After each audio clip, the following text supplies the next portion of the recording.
Hello, ladies and gentlemen, boys and girls, it's your boy 3i, and welcome to Boss Rush Island 2. We're going to be starting off with Azalea as our hero, and a 031 bomb shooter on Strong. You're going to want to place it about where I put it, however you can shift it just a little bit more to the left to make later placements easier. Make sure to upgrade it to frag bombs, and then go for a second one. We're going to be placing down 5 of these guys in a row, which makes the start nice and simple for me to voice over. Be sure to leave a like and subscribe if this guide helps you out, and use code YOBOY, that's YOBOY, in the BTD6 store if you want to support me. Currently, YouTube has removed all my monetization, which is pretty rude. But anyways, just keep on placing your Moab Maulers, and it's really nice that the frag bombs are just able to handle like all of the AI and help out against the boss, because it's I'm too lazy to place down defense. As I'm saying that, we're going to be placing down a 030 Druid of the Jungle. This guy, of course, can handle the round 10 Ceramic Rush. And now we're just going to place down one final Moab Mauler on Strong targeting, of course. Be sure to set them all on Strong. And then we're just going to be going for Desperado. Now the Desperado, and then Azalea, of course, because we need to get her down at some point. Yeah, Desperado we're also going to be setting on Strong, and it's going to be a 502 eventually. First, we're going to get down a fighter plane on Wing Monkey. You're going to want this guy to be a 320, that way it can see all the camo balloons. I mean, it's supporting with boss damage, but we really just need it for the camo balloons. We save up and can finally purchase the Twin Sixes upgrade, which allows the Desperado to eventually, once the boss is in range, actually deal some decent damage. And then, once we are at about $4,000, we can start selling our bombs, except for the last one right here, who we're going to keep around until we are much closer to, I think it is $13.5 thousand, but you can be safe and wait till like 13.6 or just the next boss goal, and then finally upgrade the Desperado. We're going to be quickly getting up a double gun and then going for a second Druid.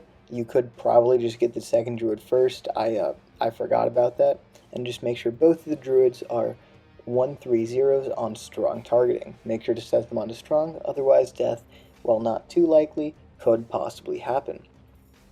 Now we're going to set our trap and target it so that it's kind of in between the top two tracks. Get down an Operation Dartstorm and then go for a second balloon trap. You could get the second trap first, which would be slightly better in terms of economy, but it might be a little bit riskier. You could have a couple of camos slip by, which is why I get the Operation Dartstorm first. Now we're going to target both of our Druids to first targeting instead of Strong. That way the traps can take more of the income, and we can just use the Druids as sort of a backup in case of emergency option, as the traps are not going to be able to take everything. We're going to be saving up till we hit $41,000, in which case we can sell our trap. By the way, I placed down a Monkey Farmer, which is pretty important, I'd say very helpful.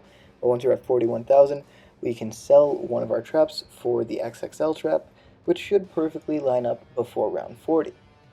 Now, if this does happen, and you are a little bit behind in monkey knowledge or timing, or you bought something wrong, there was a good like $4,000 of leeway, okay, which is why I felt like it was okay. But if worst comes to worst, you can sell the Operation Dartstorm to get up the trap earlier. Just make sure you buy it up back.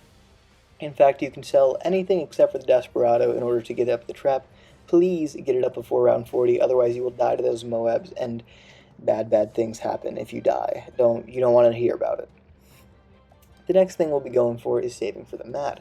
The rest of this video will be in 2x speed because I can't be bothered to voice over it. I'm of course just kidding. I really do care. It is simply because this video is gonna like take 12 whole minutes, and now it can take 8 minutes, I think. I'm not too sure. And I'm not even getting mid-roll ads, so that's lovely. Once you're at about $45,000, you can sell the Desperado and get it mad. If you're like me and kind of stupid, you are going to sell at $40,000, which is not ideal, but whatever. It worked out because the big trap is going to do things fine, so just make sure you're saving to $45,000. And then immediately using Overclock on the Mad, use the Mad ability, and then get down an Ultra Juggernaut where I placed it. The Ultra Jug is on the bench, which is pretty chill. However, if you do not get the Ultra Jug up in time, you will, what's the word again? Die. You will die very quickly. Anyways, I get down 3 Super Monkey fan clubs and an absolute army of 032 Dart Monkeys. Now, these guys are going to be farming up pops for the Paragon, which is very lovely and very important. Make sure you're targeting the Azili totem as far to the left as possible. That was not something that I hadn't really thought about before I used it the first time, which is my bad. Upgrade one of your darts to a Plasma Monkey Fan Club and use the ability, and then we're going to be fitting in an Embrittlement right here. Now at this point you can be selling the other towers that are kind of useless so that you can get up more dart monkeys. However, because I'm very, very smart, I completely forgot about that, and so I'll just do that later. We're going to be getting up the Super Brittle and 2 more monkeys to Super Monkey Fan Clubs. You can get them up to Super Monkey Fan Clubs because it increases the damage by 50%, and it also just allows you to use more Super Monkey Fan Clubs in the Plasma Monkey Fan Club downtime. Yep, that's the word. But yeah, pretty much whenever the Plasma Monkey Fan Club isn't up, you use 2 of the Super Monkey Fan Club abilities, so you can kind of watch my gameplay to see that. But pretty much, we get Plasma Monkey Fan Club, bam, click it, and then we're going to be getting, once that thing runs out, we'll be pressing 2 Super Monkey Fan Club abilities, 1, 2. Pretty simple. Make sure you're using the Hex against around 80 ZOMGs, and you can also target the Mad before I do. As you can see, my Mad is doing absolutely no damage. It's pretty advanced techniques, so I just recommend maybe aiming your damage towers at the boss. Also, by the way, get 2 Crossbow Masters up because of the Monkey Knowledge, which will allow you to get a Degree 40 Paragon. Once you sell everything, be sure to sell the Mad, the Big Trap, and the Overclock. That's the only things you should have left. Don't sell Azili. I mean, you can if you want to, but it's kind of weird. I got a Degree 42 Dart Paragon, which is a little bit overkill.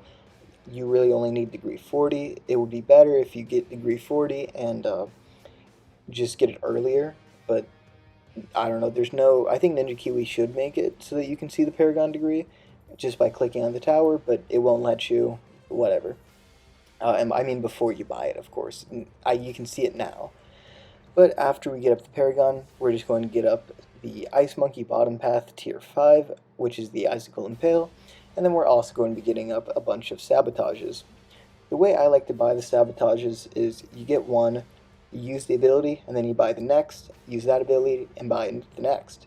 Technically, that is a little bit overkill. You only need 2 Sabotages if you're timing them completely perfectly, but getting 3 of them, they all start with 1/3 uptime, so if you just buy them in the way I told you to, they'll all end up being used at like an even interval, so you don't have to worry about them, just spam the button.